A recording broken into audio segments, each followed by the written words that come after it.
عليكم السلام أحبتي، أهلا وسهلا بكم في برنامجكم لحظات قرآنية، وهذه الحلقة رقم 739 ونحن في كتاب الحج.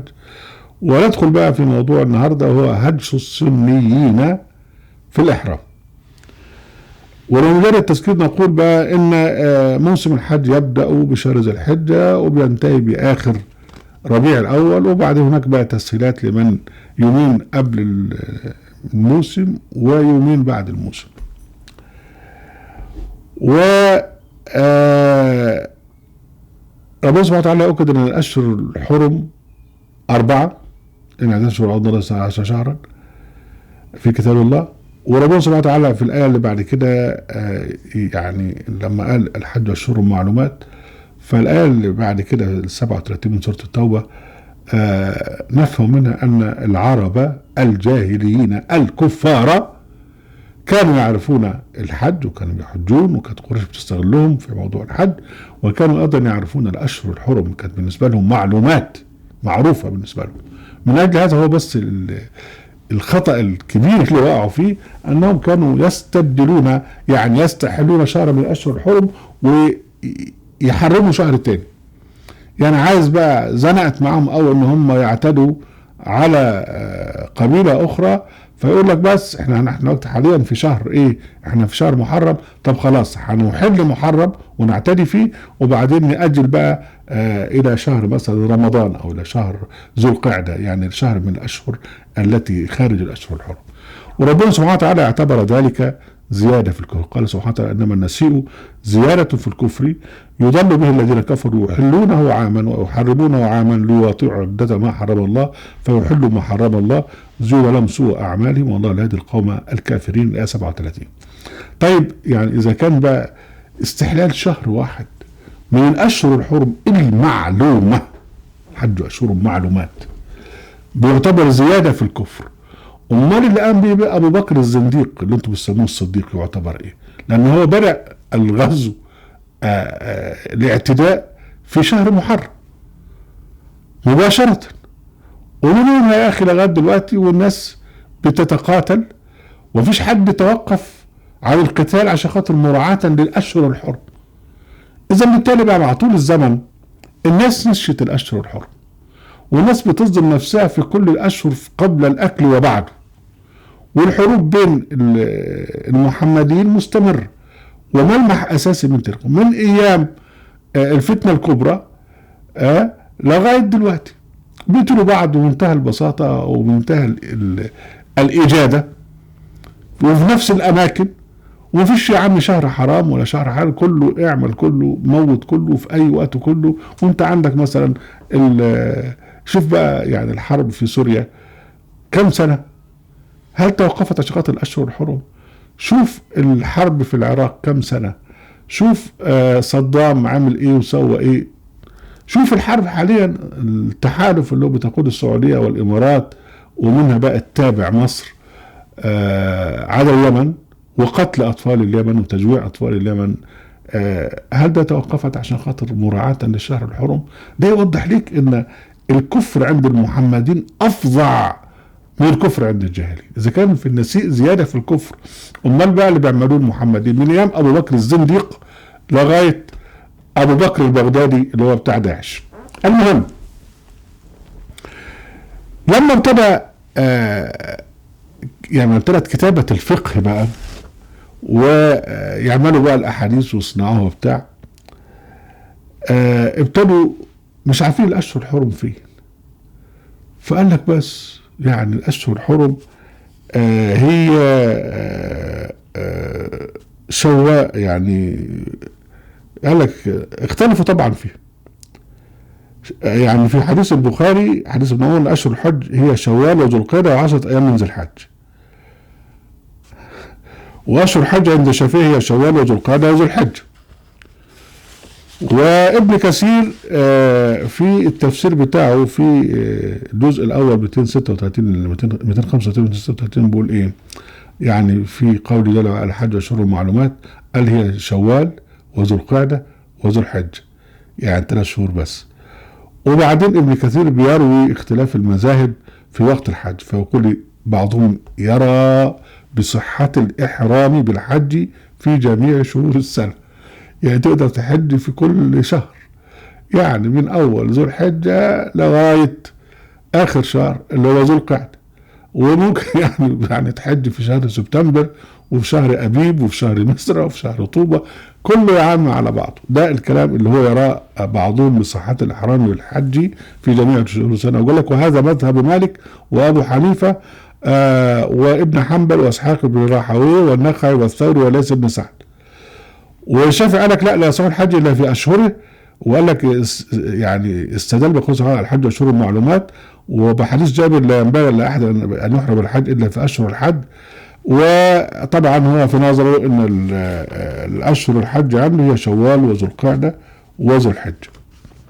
لكن الموضوع دلوقتي انه قال لك ان الاشهر الحرم بعيدا عن الحج بقى، قال لك ان هي ذو القعده وذو الحجه ومحرم، وقال لك ورجب. وايه هو رجب؟ قال لك رجب من الاصم. راحوا مختاروا رجب بقى من الشهور وحطوه اخر شهر حرام، وكملوا بالاربعه. وعملوا بقى فضائل في شهر رجب كتير قوي. يعني عملوا فيه بقى حكايه الاسراء والمعراج 27 رجب ولا 97 رجب. طبعا عندنا كتاب اسمه ليلة الاسراء هي ليلة القدر. يعني ليلة الاسراء هي ليلة القدر، هي ما فيش فيه اختلاف بين الاثنين، وده كتاب منشور عندنا. لكن المهم بقى ان تكاثروا في تفضيل شهر رجب، لغايه ما في واحد في العصر المملوكي اسمه ابن رجب الحنبلي له كتاب اسمه تبيين العجب فيما ورد في شهر رجب. يعني الناس ابتدت تحط احاديث على شهر رجب وتضخم فيه، لغايه ما الراجل ذات السني راح كاتب الكتاب ده يعترض على الاكاذيب دي كلها اللي عملوها على شهر رجب. ولغايه دلوقتي طبعا شهر رجب لغايه دلوقتي يعني شهر محترم قوي عند المحمديين. مش بس كده، احنا قلنا ان الاحرام معناه يعني ان تحرم بنية الحج حين تدخل البيت الحرام، وتكون طبعا في وقت الحرم الزماني اللي هو الاشهر الحرم من ذو الحجة محرم صفر ربيع. فده الحرم يعني اجتماع الحرمات الثلاث. الاستاذ مالك بقى يعني في العصر بتاعه هو يعني ولد في العصر الاموي ومات في العصر العباسي الاول 79 97 مش عارف 179 حاجه بالشكل ده، يعني مش مهم. فكان كل اللي يعرفه من العالم ايه شويه بلاد، وما كانش في الوقت ده طبعا عدد المسلمين كتير قوي. يعني عدد المسلمين ما فيش حد دخل في الاسلام من بقى الامم المفتوحه من اسيا ومن افريقيا كتير، فكان العدد محدود. فكان الذين ياتون الحج ياتون من الشام والعراق ومن اليمن ومن مصر، ومعظمهم عرب. فابتدى يشرع عليهم بقى حكايه بقى الاحرام، وقال لك ان انت بقى تحرم من المكان الفلاني، لما توصل المكان الفلاني تعمل فيه الاحرام. وفهم الاحرام على اساس ان هو مكان، يعني فهم الاحرام نية الاحرام ان هي مكان، مش نية الاحرام ان انت حين تدخل البيت تحرم وتبدأ الاحرام في المكان الحرام في الزمان الحرام بقلب محرم متقي. لا، هو قال لك بقى الناس بتيجي من الحته الفلانيه يبتدوا الاحرام منها. طبعا ما كانش عنده فكره بقى ان في ناس في الصين وان الناس في الهند وان الناس في باكستان وان الناس في شمال اوروبا وجنوب افريقيا واستراليا ونيوزيلندا. ما كانش عنده فكره. هو طبعا مالك الدين وبيشرع على حسب ما يعرف، وهو طبعا كان جاهل. فابتدى يقول لك ايه بقى هنا في الموطأ باب مواقيت الإهلال. وحدثني يحيى عن مالك عن نافع عن عبد الله بن عمر الرسول صلى الله عليه وسلم قال يهل أهل المدينة من ذي الحليفة، ويهل أهل الشام من الجحفة، ويهل أهل نجد من قرن. طب هو النبي لما كان عايش كان عارف ان الشام هيبقى ناس مؤمنين فيه؟ طبعا لا. النبي لما كان عايش كان الشام تابع للدولة البيزنطية، الامبراطورية البيزنطية. لكن هتقولي بقى في الجهل بتاع الاخ مالك، ولا قال عبد الله بن عمر وبلغني، يعني حد قال له. مين اللي قال لك يا عبد الله يا ابن عمر الشريف؟ قال لك وبلغني ان الرسول صلى الله عليه وسلم قال ويهل اهل اليمن من يلمم يلملم الله الله، حاجه تضحك. يعني اذا بقى حتى بقى افتكر ان في اهل اليمن برضه بيحجوا، فقال لك يروح بقى بالحته اللي اسمها يلملم دي مش عارف اقراها، ويبتدوا نيه الاحرام منها. وحديث تاني ده الحديث 337 والحديث 732 حدثني عن مالك عن عبد الله بن عمر كذا كذا كذا ان عبد الله بن عمر قال امر رسول الله اهل المدينه ان يهلوا من ذي الحليفه، واهل الشام من الجحفه، واهل نجد من القرن. اما هؤلاء فسبعتهم من كذا، واخبرت الرسول صلى الله عليه وسلم قال ويهلوا اهل اللبن من يلمم. وبعدين عن مالك عن نافع، طبعا كل شويه بيقول لك ان مالك ما شافش نافع. قال لك ان هو عبد الله بن عمر اهل من الفرع، مكان اسمه الفرع. وحدثني عن مالك عن الثقة عنده، واحد ثقة عنده، بس هو مين ما تعرفش وما تسألش. ان عبد الله بن عمر اهل من إيلياء. إيلياء اللي كانت يعني في الوقت ده بيت المقدس. طب ايه اللي وداك يا عبد الله يا ابن عمر الشريف الى بيت المقدس؟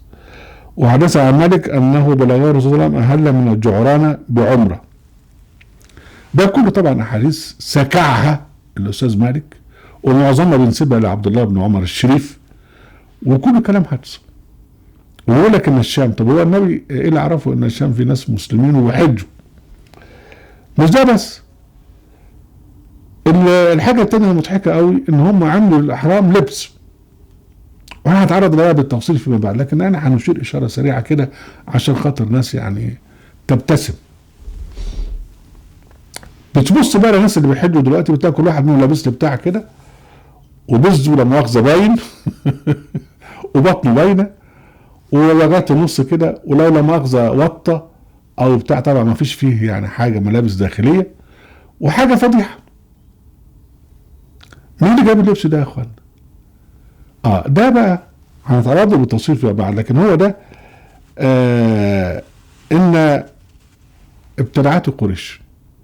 واحنا قلنا قبل كده ان قريش يعني كان عملوا نفسهم الحمص، وعملوا نفسهم تشريعات خاصه في الحج عشان خاطر يكونوا متميزين عن بقيه الحجاج الوافدين، ان هو محرم ما يخشش البيت بيته من الباب، لا لازم يفط من ورا الباب، وده ربنا سبحانه وتعالى يعني اشار الى ذلك. لكن الحاجه المهمه بقى ان هم كانوا يستفيدون من الحج بقى في ان هم كان لهم يعني قافله الشتاء والصيف، ريحه الشتاء والصيف، فكانوا بيجيبوا اشياء من الشام ويبيعوها في سفن تروح الهند، ويجيبوا اشياء جايه من الهند ويحملوها الى الشام ويبيعوها هناك. وجزء من السلع اللي بتيجي كانوا يبيعونها في موسم الحج، وعلشان خاطر يلزموا الحجاج، هم طبعا هم اللي مالكين بقى مشاعر الحج وشعائر الحج. فقال لك اوعى حد ياكل يجيب اكل معاه، واوعى حد يجيب لبس معاه، لابد ان انت تلبس من المتاجر بتاعتنا في مكة، وتاكل من المطاعم بتاعتنا في مكة. يعني لابد انت تصرف في مكة اكل ولبس في مكة، غير طبعا ان انت تكون قاعد مقيم في مكة الى اخره. هم حولوا موسم الحج الى تجارة. طيب افرض واحد ما رضيش ان هو يرتدي او يلبس او يشتري من المتاجر بتاعتهم لبس، قال لك لابد ان يطوف عريانا. طب اذا كان واحدة ست قال لك برضه تطوف عريانا، فده اسمه طواف العري. والزموا الذي لا يشتري من محلاتهم ان لبس ان يطوف عريانا، وعملوا بقى لبس مخصوص للرجال ولبس مخصوص للنساء. وده هو بقى ده الحج عندنا كده. مش كان عاجبك بقى المطوف يقول لك امشي اطلع بره، او طوف، بس طوف عريان. وأوجب ذلك على النساء، فكانت النساء تطوف عرايا. وفي ده الكلام ده موجود في التاريخ، يعني أنا مش هجيبه من عند يعني عبد الحليم حافظ يعني. فإحدى العرايا أو العراه من النساء كانت تقول وهي تطوف عريانة: اليوم يبدو بعضه أو كله وما خفي لا أحله. فطواف العري ده رجع تاني في ان بس بقى على الراجل بالذات ان هم يلبسوه بقى حاجه كده صغيره بحيث ان هو لو وقع يبقى وقع. اهلا وسهلا بكم احبتي في برنامجكم العظات القرانيه في قناه اهل القران وفي موقع اهل القران. لا تنسوا المشاركه بشير ولايك، وعليكم السلام.